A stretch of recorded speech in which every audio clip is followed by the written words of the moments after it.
আলাইকুম। মোস্তাফিজুর রহমান তার ক্যারিয়ারের মাত্র 4% বল রাউন্ড দ্য উইকেট করেছেন। তবে আইএল টি-20-র এই ম্যাচটাতে যেটা কিছুক্ষণ আগে শেষ হয়েছে, সেখানে শেষের 2 ওভার 2 বাঁহাতি ব্যাটারকে তিনি রাউন্ড দ্য উইকেট বোলিং করেছেন এবং সবচেয়ে উল্লেখযোগ্য বিষয়ে 2 ওভার থেকে মাত্র 9 রান কনসিড করেছেন মোস্তাফিজুর রহমান। অর্থাৎ নিজের ব্যক্তিগত শেষ 2 ওভার থেকে ডেথ ওভার্সের ওই সময়টা, স্লগ ওভার্সের ওই সময়টা 2 ওভারে মাত্র 9 রান কনসিড করেছেন Mustafizur Rahman, which was really fascinating to see. বিশেষ করে অ্যারাউন্ড দ্য উইকেট এসে মোস্তাফিজকে আবারও বলছি, তার ক্যারিয়ারের মাত্র 4% বল তিনি সত্যিকারের অর্থে অ্যারাউন্ড দ্য উইকেট করেছেন। অ্যারাউন্ড দ্য উইকেট এসে তার মধ্যে বাঁহাতি ব্যাটসম্যানের জন্য একটা অ্যাঙ্গেল ক্রিয়েট করা মুস্তাফিজুর রহমান যেটা করেছেন, এবং উল্লেখযোগ্য যে বিষয়টা সেটা হচ্ছে যে 4 নাম্বার স্টাম্পের ওই জায়গাটাতে ব্যাটসম্যানকে খুব বেশি রুমও দেন নাই এবং যে স্লোয়ারগুলো মেরেছেন সেই স্লোয়ারগুলোতে ডিসিভ করেছেন। এই বিষয়টা আসলে একটা নতুন সংযোজন আমি বলবো। কারণটা আমি আবারও বলি, মোস্তাফিজুর রহমান তার ক্যারিয়ারে আসলে খুব বেশি রাউন্ড দ্য উইকেট বোলিং করেন না, বা রাউন্ড দ্য উইকেটের ওই অ্যাঙ্গেলটা ওইটা মোস্তাফিজুর রহমানের জন্য আসলে খুব বেশি প্রমিনেন্ট না। তার মধ্যে আবার বাঁহাতি ব্যাটসম্যান যে সময়টায় ব্যাটিং করছেন ওই সময়টায় মোস্তাফিজুর রহমানের জন্য রাউন্ড দ্য উইকেট যাওয়া মানে কিন্তু বল বাইরে বের করে নিয়ে যাওয়া ফর লেফট হ্যান্ডেড ব্যাটার। বিষয়টা একটু চিন্তা করে দেখেন, রাউন্ড দ্য উইকেট যাচ্ছেন মানে আপনি কিন্তু বল বের করে নিয়ে যাচ্ছেন, এবং উল্লেখযোগ্য ব্যাপার, বল বের করে নিয়ে যাওয়া বাঁহাতি ব্যাটসম্যানের জন্য মানে কিন্তু ডানহাতি ব্যাটসম্যানের জন্য বল ভেতরের দিকে ঢুকানো। সো এই জায়গাটা একটা ভিন্ন ডাইমেনশনে মোস্তাফিজুর রহমানকে, একটা ভিন্ন অ্যাঙ্গেলে মোস্তাফিজুর রহমানকে বোলিং করতে হয়েছে। নর্মালি মোস্তাফিজুর রহমানের স্লোয়ার বা অফ কাটার যদি আমি বলি, সেই অফ কাটার কিন্তু বাঁহাতি ব্যাটসম্যানের জন্য ভেতরের দিকে ঢুকবে। এই ক্ষেত্রে বাঁহাতি ব্যাটসম্যানের জন্য কিন্তু ভেতরের দিকে ঢোকা না, তিনি ওই অ্যাঙ্গেল থেকে করছিলেন, মানে বল আসলেও একটা ন্যাচারাল অ্যাঙ্গেল থেকে বেরিয়ে যাবে, স্ট্রেইট বল হলেও সেটা ন্যাচারাল অ্যাঙ্গেল থেকে আসলে বেরিয়ে যাবে। সো এই জায়গাটায় মোস্তাফিজুর রহমানকে একটু ডিফারেন্ট কিছুই করতে হয়েছে। সো এই বিষয়টা একটা পার্টিকুলার বিষয় ছিল যেটা এই ম্যাচটাতে উল্লেখযোগ্যভাবে দেখা গেছে, এবং মোস্তাফিজুর রহমান খুব শার্পলি বোলিং করেছেন। শেষের 2টা ওভার চমৎকার বোলিং তিনি করেছেন। এই টুর্নামেন্টের লাস্ট 2টা ম্যাচে একটা খুব উল্লেখযোগ্য বিষয় লক্ষণীয়, সেটা হচ্ছে কাটারে কিন্তু মোস্তাফিজুর রহমান, স্লোয়ার কাটারে কিন্তু মোস্তাফিজুর রহমান খুব বেশি মার খান নাই। কাটারে তিনি মার শেষ সময় খেয়েছেন যখন বলের লেন্থ চ্যুতি ঘটেছে। আমরা আজকেই দেখেছি কাটারে একদম ইনিশিয়াল স্টেজে যখন তিনি একটা ছক্কা খেয়েছিলেন, সেই ছক্কাটা কিন্তু আসলে মূলত খেয়েছিলেন because it was a half trekker.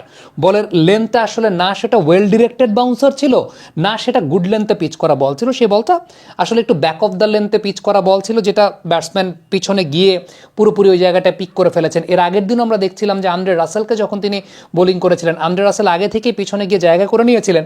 যখন একদম ওয়েল ডিরেক্টেড বাউন্সার করেছেন, that was the different case. কিন্তু যখন হাফ ট্র্যাকার কাইন্ড অফ বল করেছেন, ওইটা কিন্তু পিক করে ফেলেছে।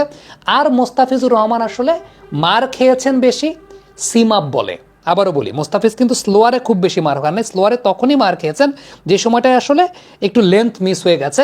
আদারওয়াইজ মোস্তাফিজ মার খেয়েছেন আসলে সিম আপ ডেলিভারিতে।